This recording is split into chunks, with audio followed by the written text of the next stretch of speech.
안녕하세요, 환희입니다. 우리가 살고 있는 집은 법률상 용어로 주택이라고 표현합니다. 위치와 거주 목적에 따라 아파트, 단독주택 외에도 주택의 종류는 다양하죠. 지금부터 알기 쉽게 정리합니다. 끝까지 들어주세요.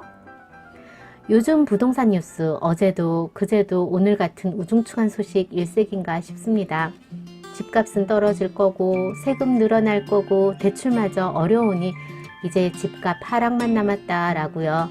하지만 여전히 내 집 마련을 위해, 내 집이 있더라도 노후를 대비하기 위해 부동산을 외면하고 살 수는 없겠죠. 매일 부동산을 사고 파는 건 아니지만 관심을 갖고 꾸준히 부동산 기사를 보다 보면 어느 순간 나름대로 시장을 바라보는 관점을 가지게 됩니다. 그리고 얼핏 비슷한 제목의 기사지만 내용 안에서 다른 시각을 일깨워주는 기사를 발견하게 되기도 하고요. 부동산 지표들의 조심스러운 반전, 강남권만 열애라는 이 제목의 기사를 살펴보면 서울 집값이 크게 떨어지기는 어렵다라고 하는데요. 서울의 시세 지표가 상승으로 전환하는 움직임을 보이고 있다면서 근거로 제시하고 있어요. 물론 양천구, 강남구를 제외한 서울 집값이 아직 본격적인 상승세로 돌아선 건 아니지만 서울의 시세 지표 움직임을 보자면 그동안의 시세 하락에 대한 분석들에 과장된 측면이 있었다는 거죠. 서울의 경우 시세 지표를 통해 실수요가 그만큼 살아있다는 것이다, 이렇게 보고요. 서울 집값이 폭락하기 어려워 보인다고 마무리를 합니다.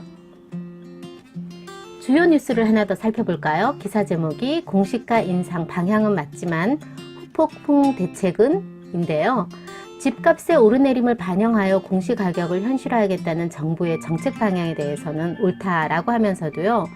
부동산 세부담의 급격한 인상에 따른 대책이 필요하다는 전문가 의견이 포함되어 있습니다.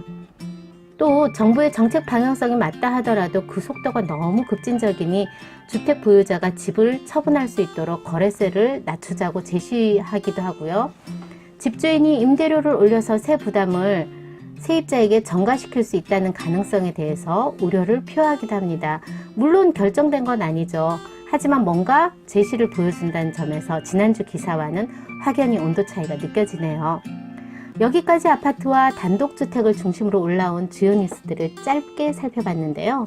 오늘은 부동산의 정의를 살펴보고 아파트와 단독주택 외에도 다가구, 다세대, 연립주택 등 친숙하지만 뭔가 알쏭달쏭한 주택의 종류 함께 정리해 보겠습니다.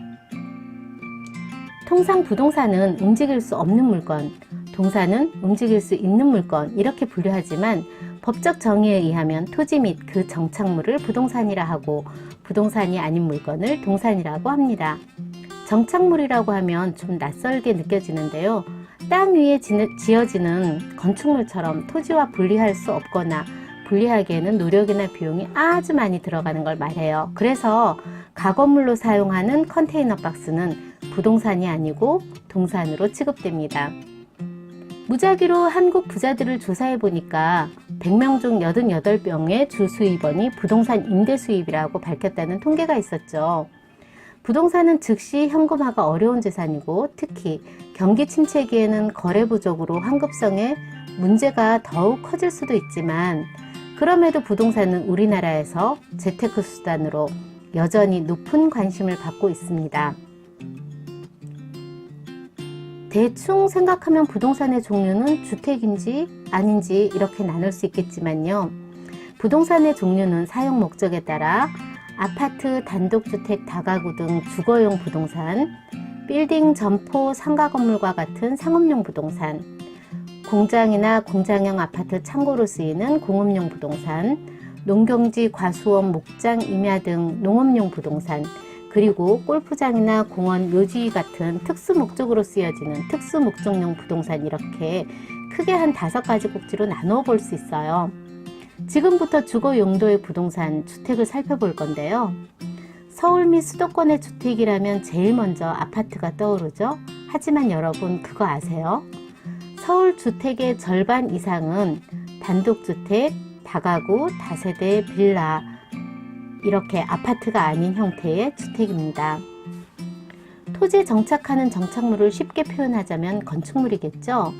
땅 위에 지붕과 기둥, 벽으로 이루어진 구조물을 건축물이라고 하는데요. 건축법에서는 용도에 따라 주택을 단독주택과 공동주택으로 크게 분류합니다. 단독주택부터 볼까요? 단독주택은 기본적으로 집주인이 한 명이고 한 가구, 즉 한 가족이 거주합니다. 여기에 새들어 사는 가구가 여럿이 있어도 다가구 주택의 주인은 한 사람이죠. 다가구 주택 중에는 1층이나 2층에 점포나 음식점 등이 있는 것도 있는데 이를 점포 겸용 단독주택, 흔히 우리 상가주택이라고 부르고요. 영업 겸용주택이라고 부르기도 합니다. 공동주택은 단독주택과 달리 구분 소유가 가능한 주택을 말해요. 아파트가 대표적인 공동주택으로 꼽히는데요.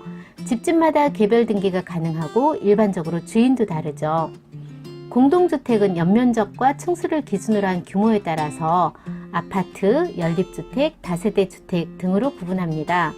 2009년 등장한 도시형 생활주택은 1, 2인 가구의 주거난 해소를 목적으로 전용 면적의 넓이에 제한을 둔 소형주택을 말하는데요. 역시 공동주택의 한 유형으로 볼 수 있습니다. 그런데 여러분은 도시형 생활주택과 오피스텔을 한눈에 구별할 수 있나요? 도시형 생활주택과 오피스텔은 입지나 외형, 구조가 거의 같을 뿐 아니라 한 건물 안에 도시형 생활주택과 오피스텔이 함께 있는 경우도 상당히 많죠. 한눈에 구별이 거의 불가능해요. 하지만 건축물의 용도를 살펴보면 오피스텔은 업무시설로, 도시형 생활주택은 주택으로 확실히 구분됩니다. 오피스텔은 주택의 여건을 갖춘 비거주용 건물, 즉 업무시설로 분류되어 있는데요. 주거용으로 세를 주었다고 해도 전입신고가 안 되어 있다면 주택수나 종합부동산세에서 제외됩니다. 전입신고가 되었다면요? 당연히 주택으로 인정되겠죠. 일상생활에서 법률상의 용어를 모두 알 필요는 없지만 주택과 관련한 것은 꼭 알아두면 좋습니다. 잘못 알면 재산상의 손해로 이어질 수도 있으니까요. 여기까지 잘 보셨나요? 여러분, 좋아요와 구독 신청으로 한이 유튜브를 응원해주세요.